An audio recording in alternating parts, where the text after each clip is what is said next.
आप देख रहे हैं हिंदराज.com, खबर वही जो आपके लिए सही। हम बात करेंगे सीमांचल के किसान जो कि बहुत हैं परेशान, आत्महत्या करने पे हैं मजबूर। मक्की का जो इन लोगों का खेती है उसका जो मिनिमम सेलिंग प्राइस है 1800 रुपये, वो तक इनकी हक अदा नहीं हो रही है। मक्की का जो मार्केट रेट है 1800 रुपये है और जो कि 1000 रुपये में जा रहा है और इससे किसान काफ़ी परेशान हैं। और इसमें देखने वाली ये बात है कि जब 2015 में जब विधानसभा का इलेक्शन था बिहार में, तो वहाँ पे मोदी जी ने क्या कहा था उसको सुनिए। क्या उस पैकेज के तहत इनको कोई राहत मिली? बिहार के पैकेज की घोषणा यहीं से करना चाहता। 50,000 करोड़ की ज्यादा करो, 60,000 करोड़ की ज्यादा करो, 70,000 करोड़ की ज्यादा करो, 75,000 करोड़ की ज्यादा करो, 80,000 करोड़ की ज्यादा करो, 90,000 करोड़ की ज्यादा करो।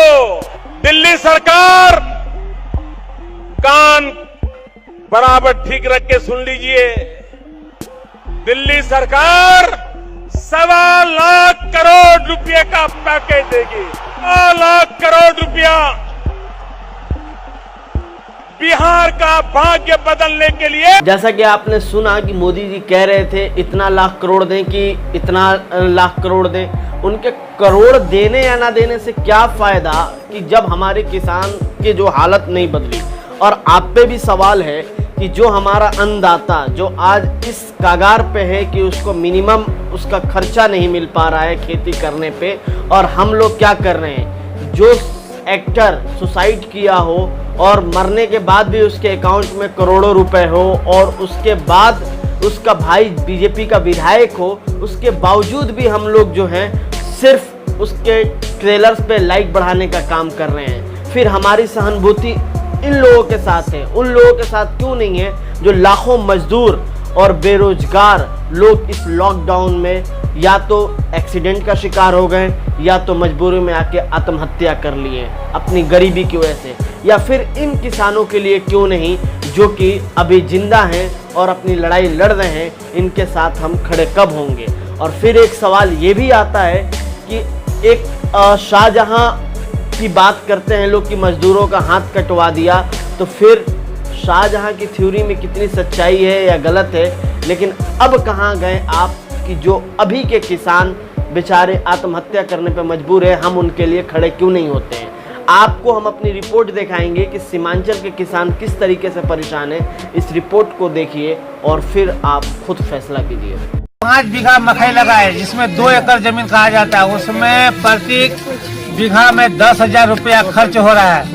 उसमें कोई आमदनी नहीं, जो भी मकई हुआ कोई लेबाल नहीं है। अब तक मकई है, किसी को भी दे रहे हैं तो 10,000 1,000 रुपया कुंटल बाकी दे करके तब आते हैं टरी दिघी में। कोई लेवाल नहीं है, मकई का कोई पूछ रही है। हम लोग सब किसान अभी हम मर रहे हैं। घर में रखा हुआ है सारा मकई, हम लोग क्या करेंगे? ये सब मकई लेके उपजा के क्या करेंगे? छोड़ना पड़ेगा हम लोग को, ये खेती सारा खेती छोड़ देना ही पड़ेगा। तो कोई किसानगिरी करना नहीं। एक पैकेट मकई 4 kg का आता है, पैकेट में 4 kg आता है। उसका कीमत होता है 1 बीघा में लगता है 2700 रुपया। 33-55 का बीज का कीमत पड़ता है।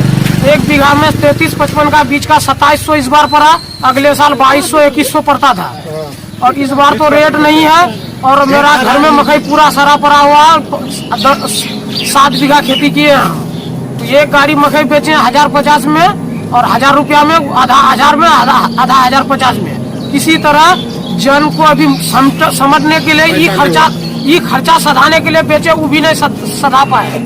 और जो पहले खेती किए, तेल खरीदे, तेल का दाम बढ़ते जाता है। मतलब खाद खरीदे, खाद का दाम बढ़ते जाता है। खाद खरीदे, बीज खरीदे, हाल बाहे लेबर करके जन करके लगाए हैं सब। उसमें खर्चा वो सब जोड़ जाड़ के 7 बीघा में मोटा मोटी हमको 70,000 टका घटा आ रहा है। हम लोग 3 बीघा किए थे, उसमें 1 कुंटल खाद दिए, 1 quintal urea, 1 quintal DAP, 2 quintal दिए बीघा में। सरकार तो अपना खाद का पैसा बढ़ा देता है, तेल का पैसा बढ़ा देता है, लेकिन सरकार सोचता है कि किसान को पोसाता है। 1000 रुपया कुंटल मकई लेबाग नहीं है और आंधी से मकई गिर गया, कहाँ से हम लोग ये सब खेती करेंगे? मकई सड़ गया, खेती लगाए हम, एक तो आंधी से बर्बाद हो गया, बेचे हैं तो बाकी आज तक पैसा नहीं मिला है। हम लोग भूखे मरेंगे।